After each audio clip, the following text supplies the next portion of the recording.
Hey, what is going on, everybody? Boilon here, and in today's video we're going to be talking all about Red Hulk and the War Scourge that's going to be starting at Tuesday at 2 p.m.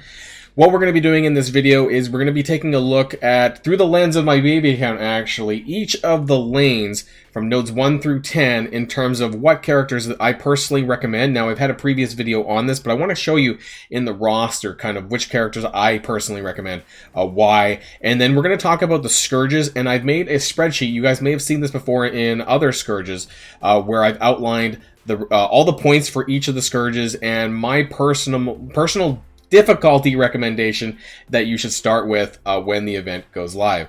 We'll get into that though after the first half. So if you're ready to go, then let's boil this down.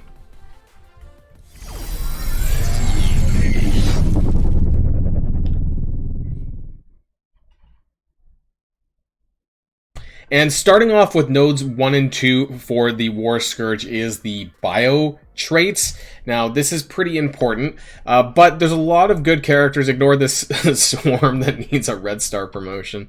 Personally, my recommendations, though, would be Web Warriors and or the Gamma team. Now, for my baby account, obviously, from a more early game perspective, I do have some of the Web Warriors built up, and I think for me, because I'll be running lower difficulties like D3 and D4 maybe, you know, I think it's still going to be a little bit challenging for me, but these are some of the characters that I've built up just now. Ghost Spider specifically. So my personal opinions would be to crutch on Web Warriors if you can. Because other than Web Warriors and Gamma, there's just symbiotes is not something that you're probably going to want to use in this event.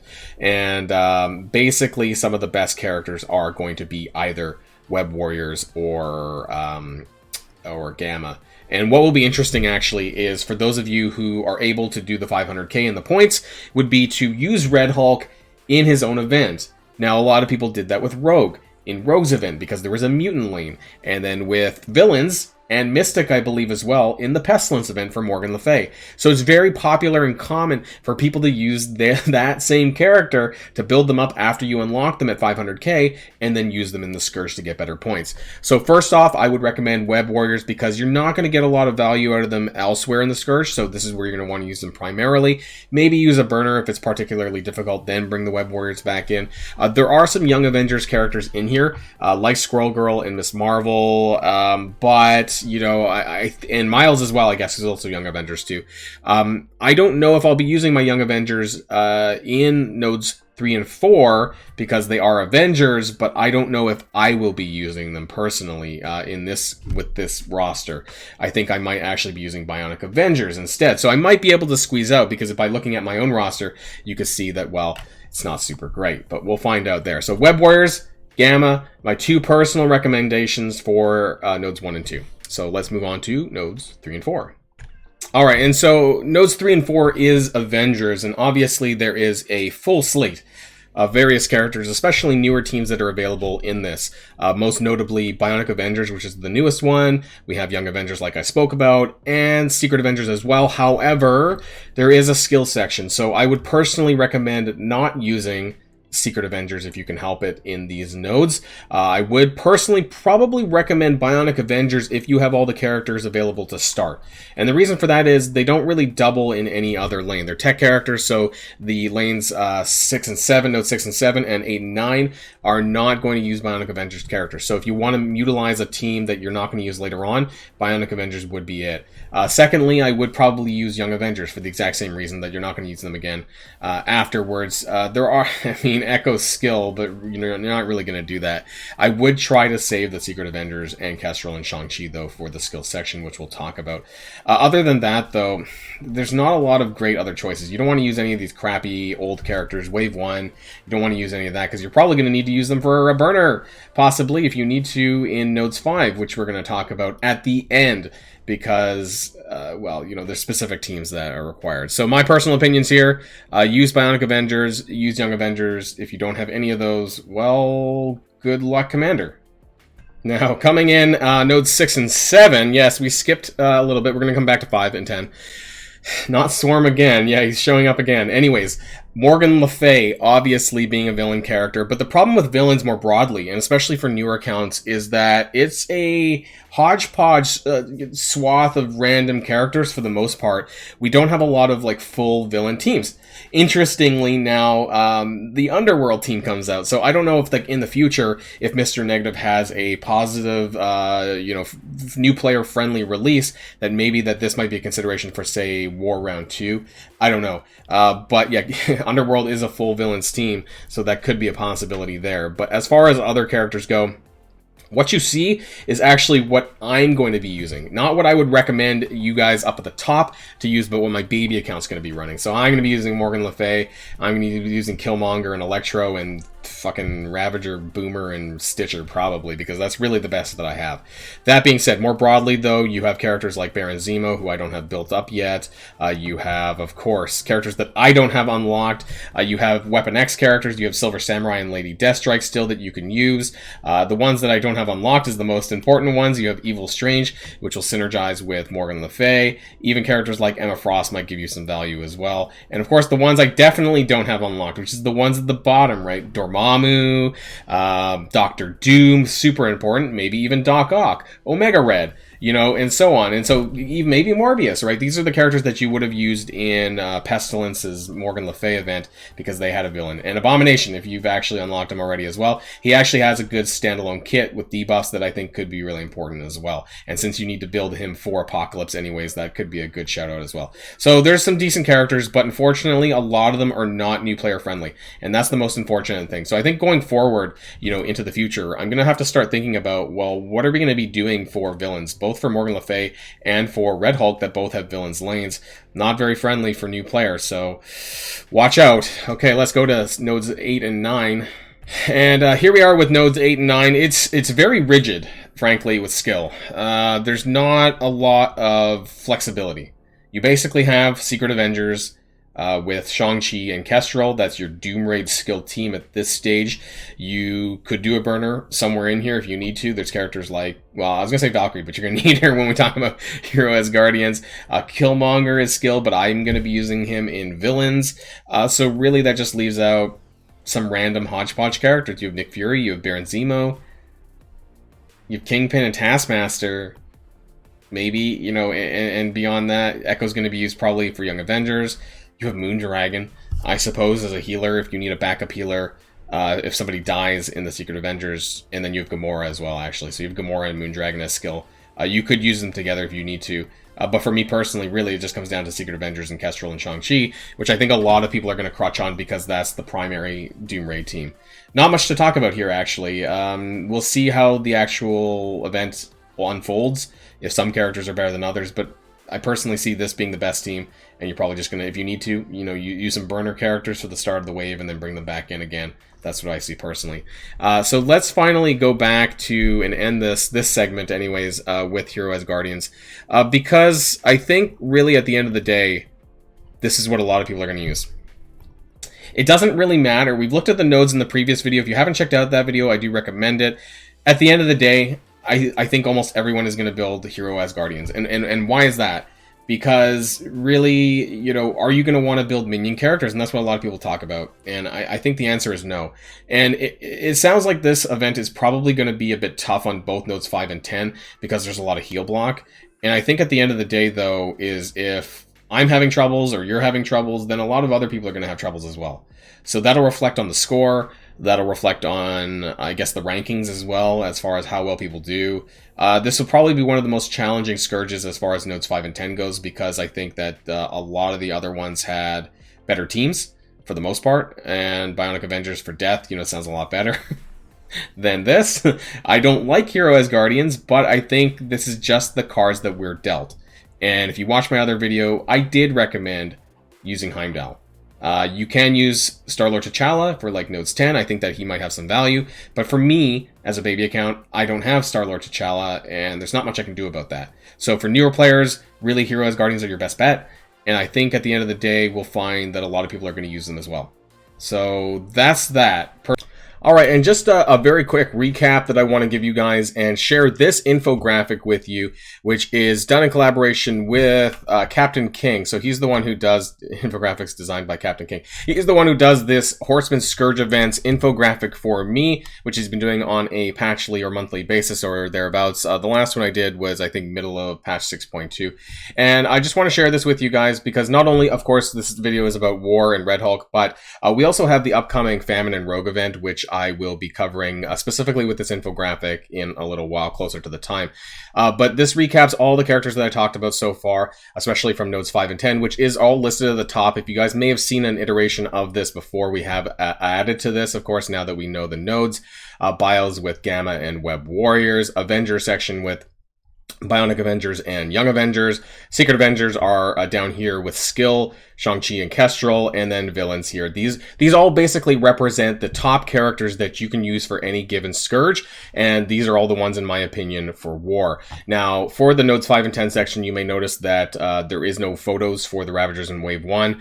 This is because Hulk and Iron Man are represented elsewhere in the infographic here, and so I didn't want to repeat it a second time, so I just used the text here. You can use T'Challa, and I probably very much will try to use him, but I think going forward, especially past the first event, I think a lot of people are just gonna default to Hero Asgardians regardless of how well they perform. I don't see people going and like suddenly building up Ravagers for the second and third pass. I don't see that personally. And of course we have the beginnings of the Death Scourge over here with Bionic Avengers, but we don't know more. But hopefully in the future we will, and I'll be adding to this infographic as we go along.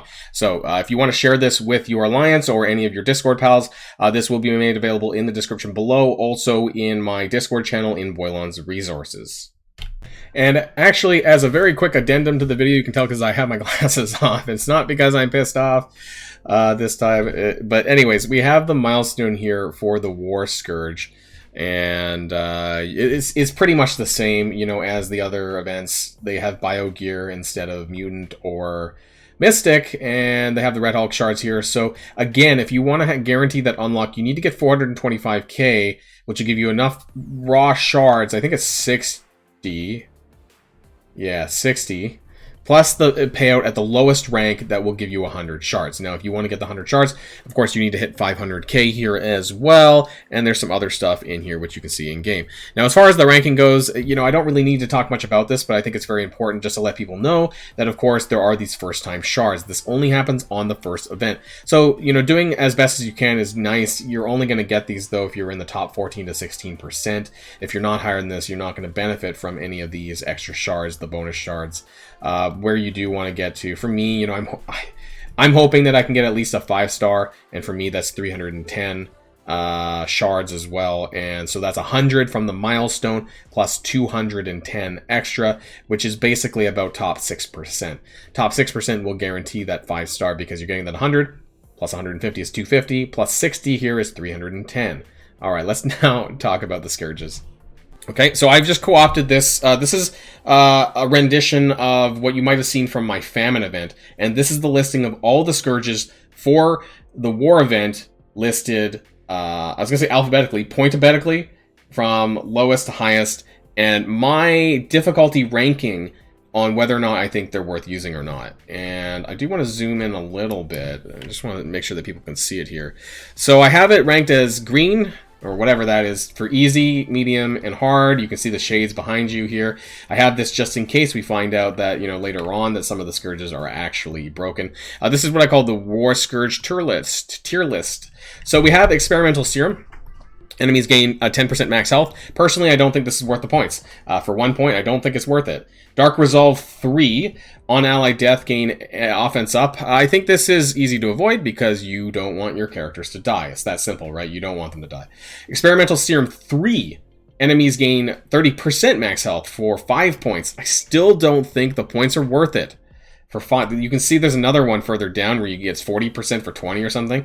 I think if you're going to use that, if you're going to use anything, then use that one. I'm not a big fan of the max health ones because I think it's just not worth the points. Power Siphon 1, enemies gain 5% drain for 5 points. Now, I use this in Famine. I think this is not a lot of drain. I think it's easy to get around and it's probably worth using. Gloating. When any player character dies, enemies gain 2 ability energy for 5 points. Honestly, this is a big problem for burner teams, so I probably wouldn't use it. Not so fast. When a player character gains ability energy, apply slow to them for 7 points. Now, that's a problematic debuff. I put this in the medium because I don't know how often you're using characters that gain ability energy, but I personally don't like this. Overcharged for 7 points. When an enemy character gains ability energy, they gain offense up. My notes here just focus these types of characters, so if there's anyone that can chuck ability energy, make sure you kill them. 10 points for stage fright. This is new. When a player character gains taunt, they gain defense down. Now, I'm not. This is a new Scourge. I'm not too sure about it overall because I don't know how many tanks we'll be using. I'm thinking of Capsam off the top of my head for Bionic or for Secret Avengers, and I'm not sure how many characters in the other Scourge lanes that I'll be using that have taunts. Sif, possibly actually in Heroes Guardians. So if this is something that you'll want to experiment with. I think it could be quite challenging. You don't want defense down for your tank because they'll die pretty quickly. Too Clever. This is 10 points as well. When a player character uses their special, they gain ability block. This is pretty easy to get around, and I've used this in previous Scourges before. Power Fatigue 1. When player characters' special abilities cost more, it's just 1 more. This is also easy to get around. This was a bit of a pain in Famine with Squirrel Girl because of her heal, but other than that, I think you can get around this. Unkillable for 12. When an enemy drops below 50%. Yeah, I don't know why I had it. That's weird. I don't know why I had it there. They gain death proof at under 50%. We've seen this before in other Scourges. I've used this. It's fine. Pyrrhic Victory 2. This is new. For 12 points, when a player character blocks, apply heal block. Now, this previously used to be when a player character blocks, apply stun.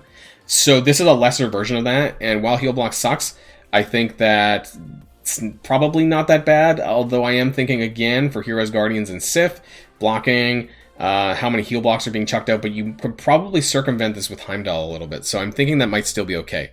Unstoppable Force, this is 15.